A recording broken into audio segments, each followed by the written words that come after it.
Hey guys, what's up? This is Keith, and I'm doing a plug for my new skateboarding video called Hungry. I was editing a more traditional skate promo for it, but between getting caught up with work and life and stuff, it got kind of put on the back burner. I came across my throwaway folder the other day and thought it would be cool to show some of that and maybe give a little background about it. Because if you are familiar with throwaway montages, they're very forgettable. Like you don't, I mean, put a throwaway montage on the internet and like you'll watch it for like the week it comes out, and then it'll just get like buried on YouTube and everyone will just forget about it. So I figured like talking about it maybe be a little cooler than just like throwing out whatever tricks.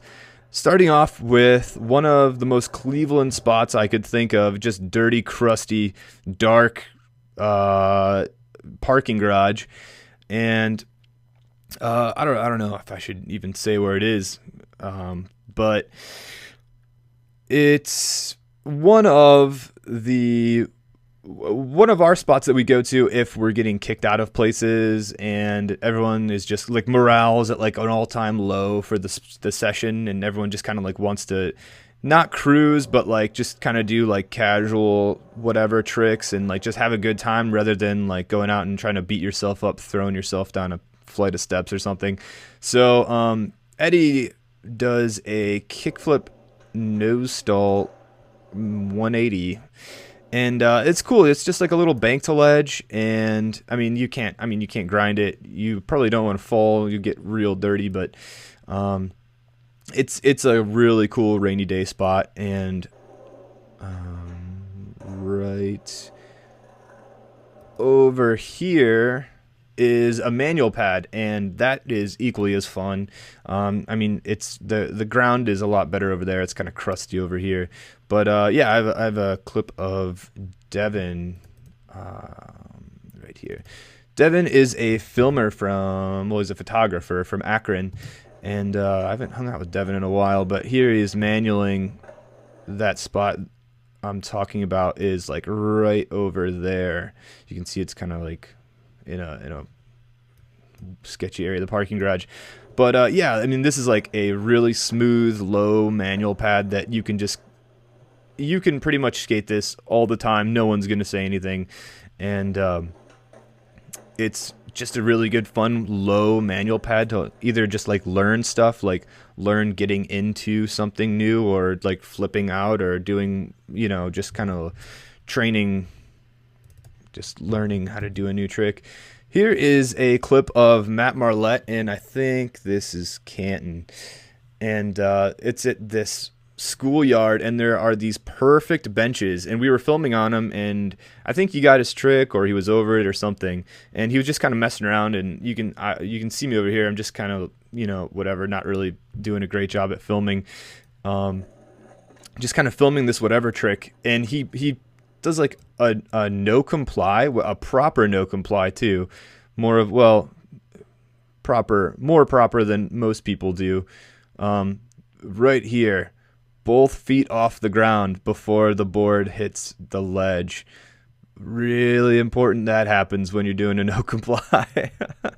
I'll like kick the tail up, leave my foot on the ground, then my board will hit whatever I'm going to. Not that I could probably even do this, but yeah, Matt is one of those skaters that'll just go up to something and he won't tell the filmer what he's doing, or he doesn't like, he'll have like a trick in mind when he goes to a spot, and then you get there, he gets it, and then he'll just keep skating and you just keep filming him, and he'll just keep getting trick after trick after trick. He's just an animal when it comes to filming, and it's so cool to see someone with that kind of a mentality, someone that's not beating themselves up like mentally over a trick. Here is a clip in Akron that I filmed a while ago. This is an older clip. Let me see, 2012. Yeah, it's a really old clip, and at the time we filmed it, and we were Jake was pretty stoked on it. It is at college ledges, and he does a switch tail and a back tail big spin.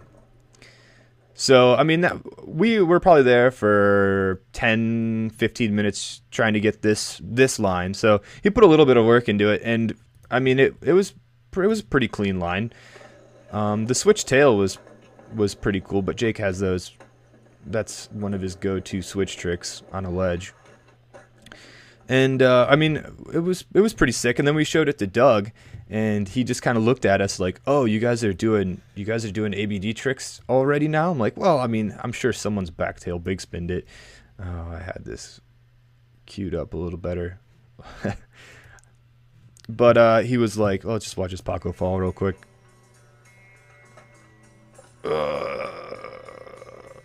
That's what nightmares are made of. It should be after Nate's clip. I think that's Nate rolling. Yeah, here you go. All right, crooked grind, same spot. And sure enough, back tail big spin. But Doug was going faster. So initially I was like, well, sorry, man, he's got you beat. But he's like, then he brought up a good point. He's like, dude, I did switch tail and then back tail big spin. And the switch tail was pretty clean. I'll give him that. Pretty clean switch tail. Moderately clean. Little sketch right there. But, I mean, that's like splitting hairs at that point. I would have been excited if I landed that. Where was I going with this clip? Oh, this clip, ending on like a sad note. This is just me being real sad I got rid of my standard definition VX cameras. I used to have a VX 1000 with the death lens on it, and I loved that camera, and I don't know why I got rid of it. I mean, I know why I got rid of it, to get HD cameras, but I didn't know how crappy the lenses were going to be for HD cameras for film and skating. If you want a good lens, you have to get an extreme, and it's so heavy. But I have, I don't know, I call it the pancake lens, but it is a very skinny, just whatever fisheye lens. It's a bayonet, so I mean, it's easy to put on, but it's not very wide. It's not as wide as I want it to be. The distortion's all right, but it's clear, so that's why I bought it. And I'm really bad with this lens at head chops. And like at first, I was trying to adjust my filming to try to, you know, not chop heads or even shoulders at this point. But now, after filming with it for a few years now, it's just like it's there's no way of getting around it. If you want the whole skater to be in the frame, you have to scoot so far back. And I don't know if maybe you can see it right here. I don't know if you guys can see that, but there's like this wall, and the wall stops at the stairs right here, but there was some stuff on it and I couldn't move it. I tried to move it. Yeah, moral of this clip, I miss VX in standard definition cameras. Don't miss the quality, but I miss all that headroom and how easy it was and how light it was. But yeah, in the meantime, I'll be probably doing a couple more of these before I can put out a real promo, because I'm putting way too much time into it. But I am working on a video called Hungry. This isn't the logo or anything, but I just wanted to throw it out there. It's dropping this year, hopefully at the end of summer, early fall. So we'll have a little bit more time to film if you guys want to go out and get some more clips.